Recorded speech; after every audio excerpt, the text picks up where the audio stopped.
আমাকে দিয়ে কালকে ভিডিও ডিলিট করেছে। আমি কিন্তু ওর নাম নিয়ে কোনো কথা বলিনি, আমাকে দিয়ে সেই ভিডিও ডিলিট করানো হয়েছে। আমি ও সবাইকে গিয়ে বলে বেরিয়েছে আমি খারাপ, আমার নামে উল্টোপাল্টা বলে। আর একটা হিন্দু পরিবারের মেয়ে, আমি একটা মুসলিম পরিবারের মেয়ে। बहुत बढ़िया, बहुत सही, शानदार। আমার জীবনটা তো শেষ করে দিল, এবার দেখো আমি কি করি। না দেখবা কি হয় এবার। তো হে গাইস, আজকে আমি কথা বলবো সাজিদ আর জিয়াকে নিয়ে। সাজিদ যখন জিয়াকে বিয়ে করে তখন একদিন ইউজ করে, 2 দিন ইউজ করে, 3 দিন ইউজ করে, 4 দিনের মাথা প্র্যাঙ্ক বলে চালিয়ে দেয়। এটা জাস্ট একটা প্র্যাঙ্ক ভিডিও। তারপর সাজিদ আবার একে বিয়ে করে। সব ভিউজ কে চক্কর বাবু ভাই, সব ভিউজ কে চক্কর। বাত তো সহি है। তারপর সাজিদের বিয়ে দেখে জিয়া মামুনি একদম পাগল হয়ে যায়, ঠিক এইভাবে। আমি কিভাবে থাকবো তোমাকে ছাড়া? আরে সেই কারণে তো বলি, কম বয়সে পাকলে বাল, দুঃখ থাকবো চিরকাল।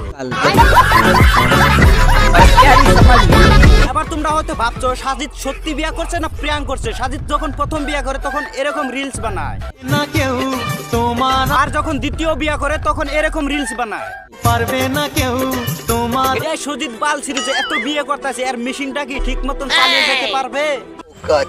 আর যখন তার 1 নাম্বার বউ লাইভে এসে কান্নাকাটি করে, কি বলে একবার শোনা যাক।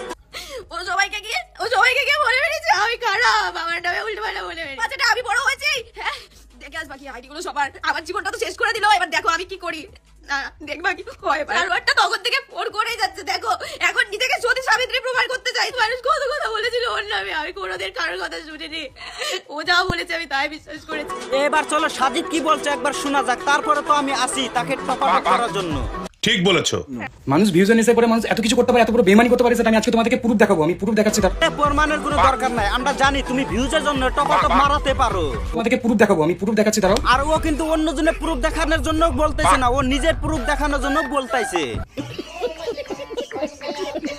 আমি সত্যি কথা বলতে ঢঙ্গের কান্নাকাটি করতে পারি না, ঠিক আছে? আমি যেটা বলি কষ্ট বলি। আরে হ্যাঁ, ও যা বলছে ও কিন্তু ঢং করে বলছে না, ও কিন্তু কষ্ট করে একটু বলতেছে।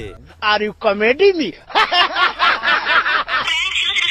দেখো সবাই জানে, বাট তুমি তাহলে এইসব কেন পোস্ট করছো? এই পোস্ট করছো করো, এই ক্যাপশনটা কি? তুই পোস্ট করো, তুমি ক্যাপশনটা কি লিখছো? তাহলে চলো জিয়া ইনস্টাগ্রামে কি পোস্ট করেছে একবার আমরাও দেখে আসি। টপাটপ না রবার রব? তুমি শুধু বেইমানি করনি, তুমি আমার জীবিত দেহটাকে দাফন দিয়েছো। তুমি আমাকে নীরবে খুন করেছো, কিন্তু প্রমাণ রাখনি। আরে এই ভিডিওটা দেখে সজীবের এত ফেটে গেছে, দেখি কমেন্টে কি লেখছে। তুমি শুধু বেইমানি করনি। আর জিয়া তো এখানে কোনো খারাপ কিছু লেখেইনি, খালি ভিডিওর টাইটেল হয়ে লেখছে। শোনো রে তোমরা, আচ্ছা আচ্ছা আচ্ছা, কিন্তু এইটা তো উচিত নয় না যে এখন মানুষ কি ভাববে? এখন ভাবে আমি বেঈমান। বর্গ তোমাকে খুব মিস করছি।